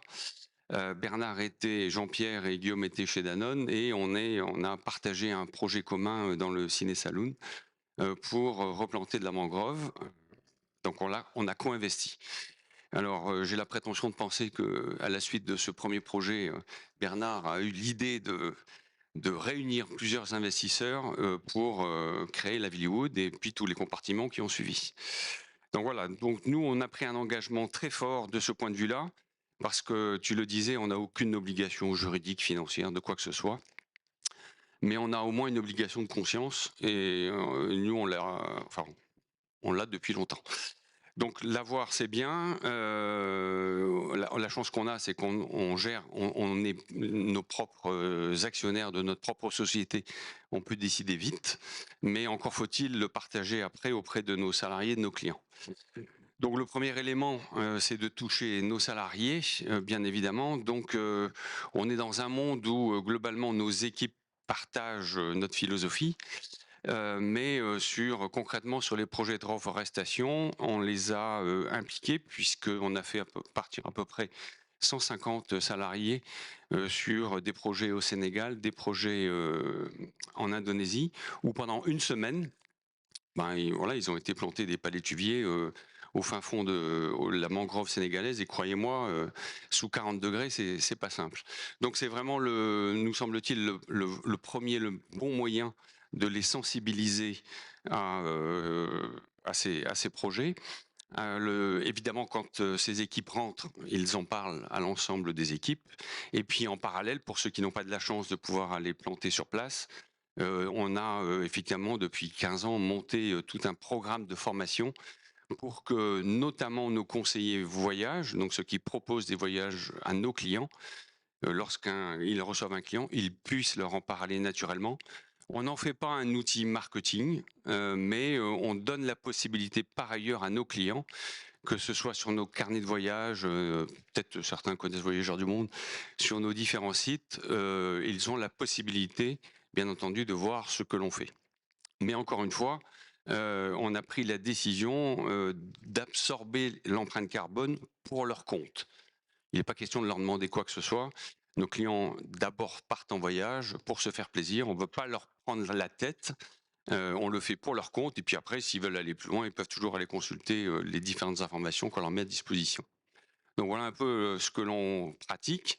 Alors à notre échelle, j'ai souvent l'habitude de le dire à Bernard, on n'est pas le plus gros, enfin on s'en fiche d'ailleurs, on n'est pas le plus gros investisseur en montant, parce qu'on n'est pas non plus une société du CAC 40, mais ça représente 6% de notre résultat net par an. Voilà, donc c'est beaucoup.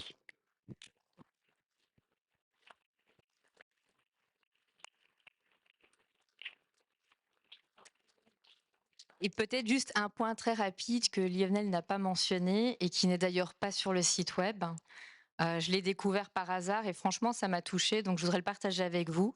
Pendant le Covid, il a fallu diminuer les coûts de plein de manières. Et donc, j'ai découvert que Voyageurs du Monde avait continué finalement de supporter les crédits carbone malgré une diminution drastique du business, mais la partie de business qui restait, ils ont continué à le faire. Et ça m'a vraiment touchée parce que je pense que le développement durable, c'est le développement tout court, quoi. Pour moi qui suis dans le business, j'imagine pas de faire du business de manière sale, douteuse, mais malgré tout, beaucoup de gens, finalement, quand il faut faire des économies, on se dit oui, mais. Et je pense que quand c'est profondément dans nos valeurs, on trouve un moyen de le faire d'une manière ou d'une autre. On ne dit pas oui, mais. Donc je voulais quand même le mentionner vu que c'est écrit nulle part. Quand on est engagé à fond. Hein.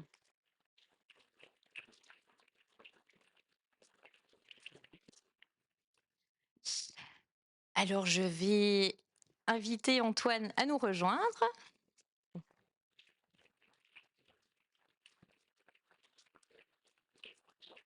Alors déjà, bienvenue, c'est un plaisir de vous accueillir. Merci. Alors peut-être avant de rentrer dans le vif du sujet, j'avais une question peut-être un peu plus personnelle, si je puis dire. Je me demandais quel est le trait de caractère, je ne sais pas si on peut dire la qualité, en tout cas, oui, le trait qui vous aide le plus dans la vie de tous les jours, comme boussole finalement pour gérer la complexité, pour passer à travers tout. Donc, quelle est votre boussole? Le début de toute boussole sont les valeurs. Donc c'est l'intégrité. Et la deuxième chose, c'est l'énergie. C'est la capacité à être optimiste quand ça va mal et pessimiste quand ça va bien. Je pense que cette boussole, comme vous l'indiquez, on la retrouve aussi dans Livelihood. Alors, je ne vais pas vous demander pourquoi vous avez joint, puisque Danone est une des sociétés fondatrices, la société fondatrice de Livelihood. Par contre, je serais intéressée de changer la perspective, si on peut dire, et de comprendre à l'heure actuelle, on parle beaucoup de au-delà de la supply chain. Je serais intéressée de comprendre à l'heure actuelle dans votre chaîne de valeur, qu'est-ce que Livelihood apporte? Qu'est-ce que ça apporte dans vos opérations, si je puis dire, de tous les jours?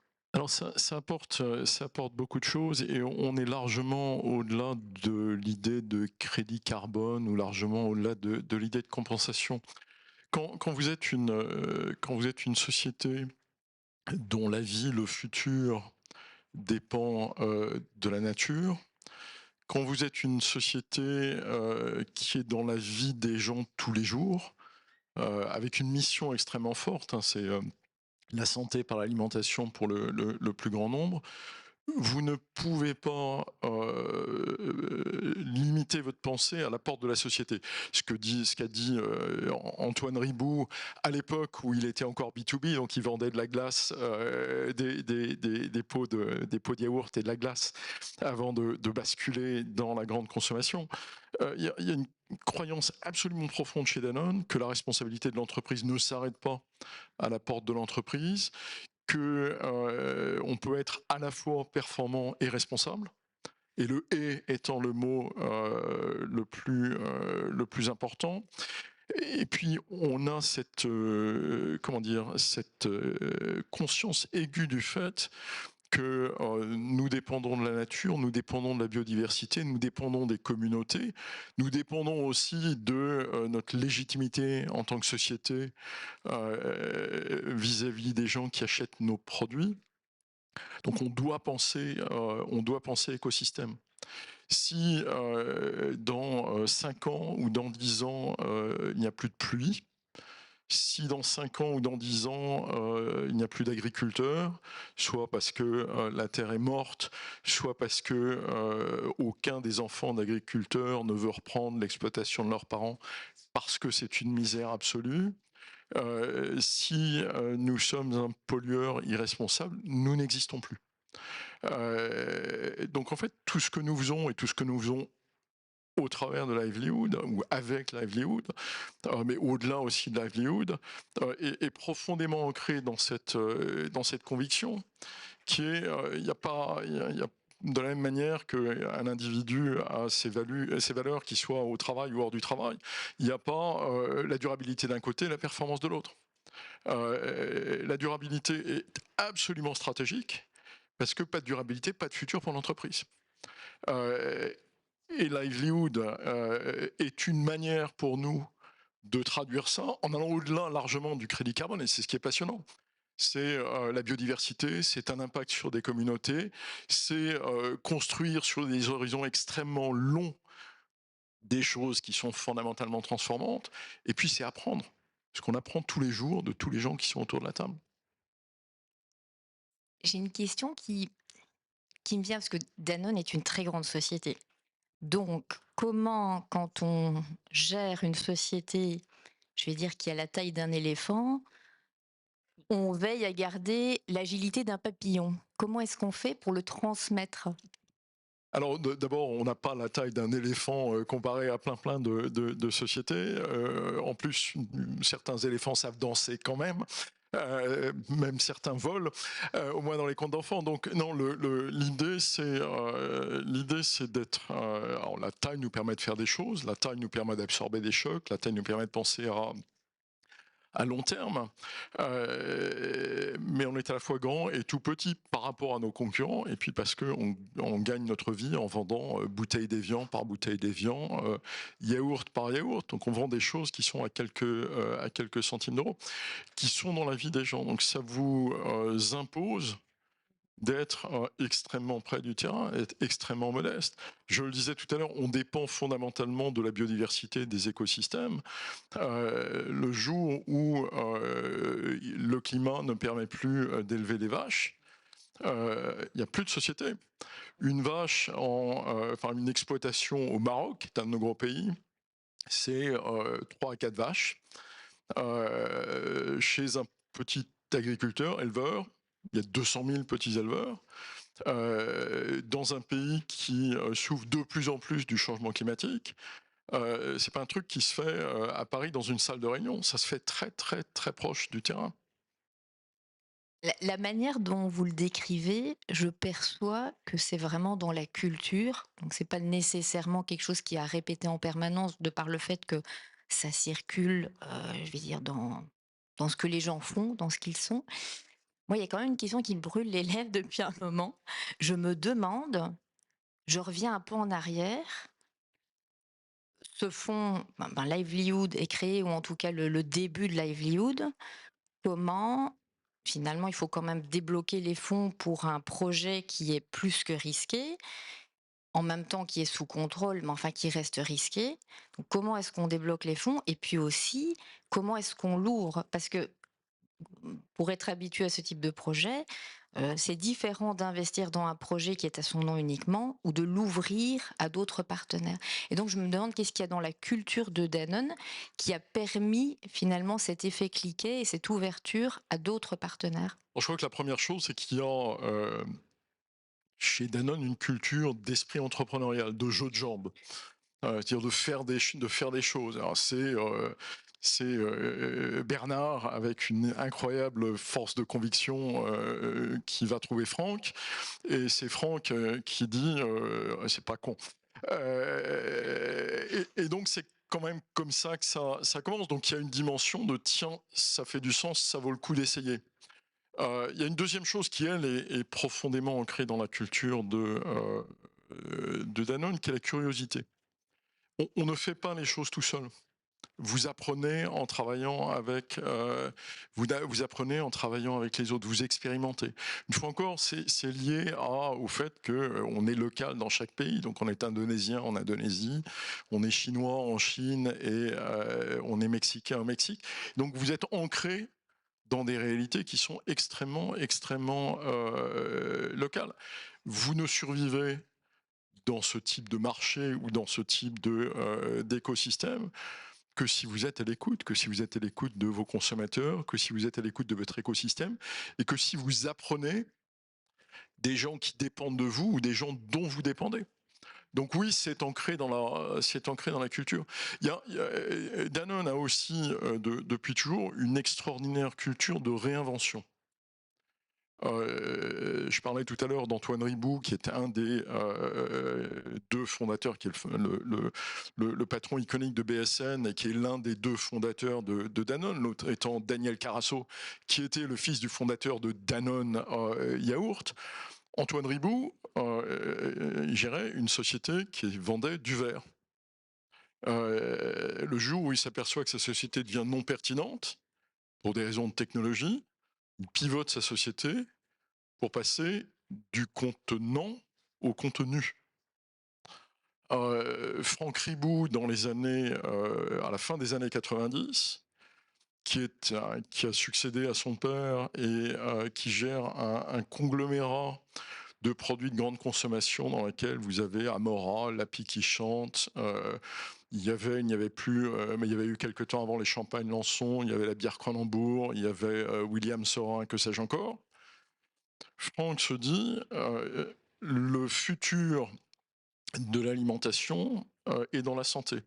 Et donc il pivote à nouveau complètement son groupe pour en faire un groupe centré sur la santé en vendant la majorité de son groupe, pour le reconstituer différemment. Donc il y a une culture fondamentale de se remettre en question, de pivoter et de se réinventer. Alors c'est pas toujours facile, ça passe par des crises, mais c'est fondamental, enfin c'est ancré dans cette culture. L'inventeur de Danone, le fondateur de la marque Danone à Barcelone en 1919, est un monsieur qui est un migrant, qui vient de Bulgarie, et qui se pose la question de pourquoi les enfants ont-ils des problèmes de santé à Barcelone, et qui se passionne pour les travaux de l'Institut Pasteur et les travaux d'un prix Nobel d'immunité, enfin de médecine, qui s'appelait Menchikov, et qui crée un truc vendu en pharmacie sur la base de ce qu'il avait rapporté de Bulgarie, qui devient les yaourts Danone. Donc il y a ce fond de culture qui est dans l'histoire de la société. Je trouve que c'est vraiment quelque chose qu'on retrouve, enfin, que j'ai retrouvé tout au long de la soirée, c'est cette idée de trouver des solutions à des problèmes. Et je pense que dans certains cas, les gens font l'inverse, quoi. Ils cherchent des problèmes pour les solutions. Et je pense que ici, c'est quand même un élément clé d'avoir cette idée d'améliorer. J'ai un mot qui est revenu énormément, c'est le mot confiance. Et puis, il n'a pas été mentionné tel quel, mais je pense qu'il est également présent, c'est le mot excellence. Et alors, moi, vraiment, ce que j'ai retenu de vos échanges, enfin, si je dois le résumer, je dirais c'est vraiment l'audace pragmatique. L'audace parce que Livelihood et les partenaires sont présents et décident d'aider des milliers, des dizaines de milliers de petits fermiers. Et honnêtement, si c'était pour juste atteindre les chiffres carbone, ce serait tellement plus facile de le faire avec des grandes organisations. Mais le choix est de le faire avec des petits fermiers qui sont parfois dans des endroits reculés où il n'y a même pas de route pour arriver. Donc c'est pas le chemin le plus facile, mais c'est le chemin le plus puissant. Et pragmatisme parce que c'est bien d'avoir de l'audace, mais à un moment donné, il va quand même falloir délivrer. Et donc, c'est de planter, de mesurer, d'entraîner les gens. Et ici, on a eu le plaisir, on célèbre les 15 ans d'audace.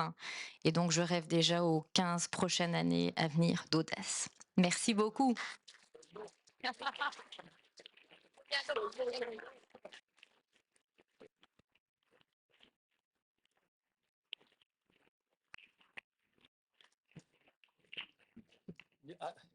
Merci Vincent. Merci. Merci Gilles. Bravo. All right. Elle est précieuse. Very good. So, I think. Alors, ça va être bref parce que nous avons entendu déjà tellement de choses passionnantes, mais je vais retenir l'idée que l'histoire de Livelihoods est une histoire qui est toujours en construction, même après 15 ans. Et bien entendu, comme beaucoup des arbres que l'on voit sur notre logo, il y a des racines très solides. Et si vous regardez l'arbre Livelihood, ce n'est pas vraiment un arbre, ce sont des personnes qui portent l'arbre, et ça, c'est essentiel. Et ce sont ces deux dimensions qui sont importantes. L'histoire de Livelihoods est une histoire d'hommes et de femmes qui ont décidé à un point donné, et cela a été illustré à de nombreuses occasions avec les témoignages que nous avons entendus, ils ont décidé de faire quelque chose ensemble. Et tout type de révolution commence par deux personnes qui décident de faire quelque chose ensemble. Et nous savons que nous avons et que nous devons nous engager pour changer les choses, où que nous nous trouvions. Et je pense que ma dernière pensée va à nos partenaires, les partenaires que Jean-Pierre, Bernard, vous étiez là dès le départ et on voit qu'il y a des partenaires qui sont là depuis le début. Il y a de nouveaux partenaires dans la salle également et je suis sûre que nous allons les accueillir ces jours prochains. L'aventure continue. On voit que être ensemble avec les personnes qui se connaissent, qui se taquinent parfois, il y a un sentiment de camaraderie qui s'est développé au cours des années. Donc, au nom de l'équipe Livelihood qui est ici, j'aimerais les remercier pour leur engagement au quotidien pour faire que tout fonctionne, qu'on puisse changer ou pivoter quand c'est nécessaire. Un merci à vous toutes et tous.